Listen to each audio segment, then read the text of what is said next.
اگر خاتم النبیین صلی اللہ تعالی علیہ وآلہ وسلم کی مدد نہ آتی تو کنواں قبر بن جاتا۔ حضرت سیدنا احمد بن محمد سلاوی رحمۃ اللہ تعالی علیہ فرماتے ہیں، ایک بار جب میں سفر پر روانہ ہونے لگا تو خاتم النبیین صلی اللہ تعالی علیہ وآلہ وسلم کے مزار پر انوار پر حاضر ہو کر عرض گزار ہوا، یا سید الکونین صلی اللہ علیہ وسلم، دوران سفر میرا صحرا اور بیابان سے گزر ہوگا، جب کوئی مصیبت درپیش ہوئی تو اللہ تبارک و تعالی سے دعا کروں گا اور آپ علیہ الصلوۃ والسلام کا وسیلہ اختیار کروں گا۔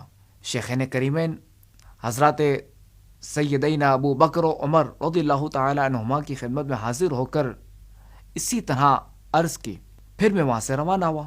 ہفتہ بھر جنگل و بیابان میں سفر کرتا رہا کہ اس دوران ایک کنویں کے اندر گر گیا۔ اس میں بہت سارا پانی تھا۔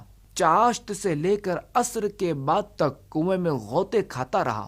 موت سر پر منڈلا رہی تھی کہ اتنے میں بارگاہ رسالت صلی اللہ تعالی علیہ وآلہ وسلم اور شیخین کریمین رضی اللہ تعالی عنہما سے رخصت ہوتے ہوئے جو کچھ عرض کیا تھا یاد آ گیا۔ چنانچہ میں نے عرض کی، یا حبیبی یا رسول اللہ صلی اللہ تعالی علیہ وآلہ وسلم، میری التجا قبول کرتے ہوئے میری دستگیری فرمائیے۔ اور اسی طرح حضرات شیخین کریمین رضی اللہ تعالی عنہما سے درخواست کی۔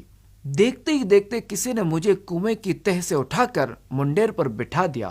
اس طرح میں خاتم النبیین صلی اللہ تعالی علیہ وآلہ وسلم کی مدد سے موت کے منہ سے باہر نکل آیا۔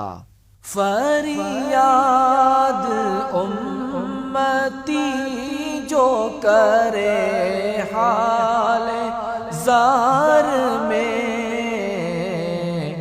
ممکن نہیں کہ خیر بشر کو خبر نہ ہو